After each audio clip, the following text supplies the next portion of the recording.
자, 그리고요. 이 계속 여야 대통령실 부딪히는 문제가 하나 더 있는데 추석 선물과 관련된 문제입니다. 대통령실에서 일부 야당 의원들에게 이제 뭐 야당 의원들한테 보시는 것처럼 추석 선물을 보냈는데 자, 일부 야당 의원들이 여기에 대해서 받지 않겠다. 추석 선물마저 거부하겠다. 나 이런 거 받을 이유가 없다. 뭐 릴레이 인증을 SNS에다 쭉 하고 있는데 자, 김종욱 행정관님은 이거는 어떻게 보십니까? 안 받을 만한 겁니까? 뭐 어떻게 봐야 됩니까? 이 선물을 받고 싶어 하지 않는 사람한테 선물을 보내는 게 이상한 거 아닌가요? 제 생각에는. 그러니까 말씀하신 것처럼 명단이 있는데 만약에 본인이 얘기해서 선물 주지 마세요. 저는 대통령이나 대통령실에 선물을 받고 싶지 않습니다라고 얘기한 사람한테는 보내지 않으면 되는 거죠. 그래도 근데 보통 선물 나가면 추석 명절 선물이니까 받는 경우가 많지 않아요? 제가 볼 때는 받고 싶지 않을 거라는 생각이 들기도 해요. 왜냐하면 국회가 얘기하는 내용들에 대해서 판판이 다 거부하는 거 아닙니까? 21번의 거부권을 행사를 했습니다. 네. 그 오늘 아침 기사에 의하면 의혹입니다만 대통령 부인이 공천에 개입했다는 얘기까지 나오고 있는 상황입니다. 네, 일부 보도입니다. 일부 보도에 나오고 있는 상황입니다.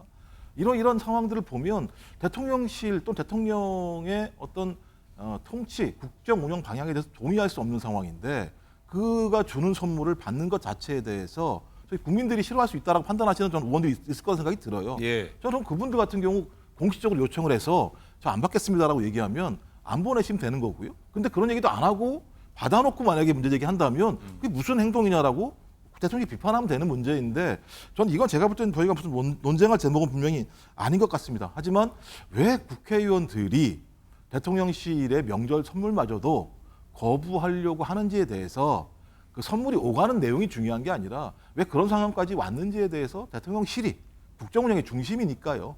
좀 고민하는 하나의 과정, 계기로 좀 삼았으면 좋겠다 이런 생각이 네. 듭니다. 말씀하신 부분 중에 김건희 여사의 공천 개입 여부 보도, 일부 보도는 진위 여부는 사실 확인되지 않았기 때문에 저희가 나중에 검증해서 한번 전해드리도록 하겠고요. 자, 강전애 부위원장님 상도 네. 궁금합니다. 이 명절 선물, 뭐 여야 대통령실 대치가 있더라도 사실 선물 같은 경우는 뭐 의례 예의니까 서로 매너니까 받고 뭐 싸울 것들은 싸웠는데 맞습니다. 아이들 거부하고 하는 모습들은 어떻게 여당 쪽에서 받아들입니까? 이게 지금 처음은 아니죠. 22대 국회가 시작할 때 대통령께서 의원들, 당선인들에게 모두 난을 보냈었는데요. 그때도 난을 받지 않겠다라면서 당시에도 야당 쪽에서 릴레이 인증이 좀 SNS상으로 있었던 거 많은 분들이 기억을 하실 겁니다.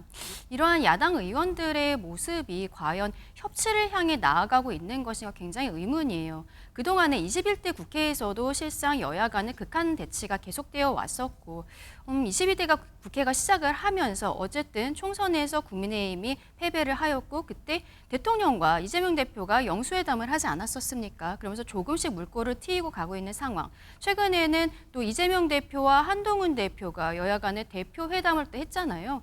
이러한 상황에서 대통령이 과거에 난을 보냈던 거 그리고 이번에 명절 선물을 보내는 것이 어떤 협치의 제스처로서 받아들일 수도 있을 것 같은데 특히 민주당 이성윤 의원 같은 경우에는 본인 SNS에 이런 이야기들을 썼거든요. 받지 않겠다라는 것. 네. 그러면 이재명 대표는 왜 지금 영수회담을 계속적으로 요구를 하고 있는 것입니까?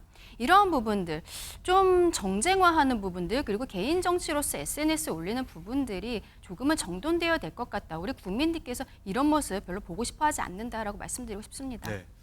또 뭐 야당의 어떤 공세, 비판 여기에 윤 대통령은 어떤 생각 갖고 있을지도 사실 좀 궁금한데.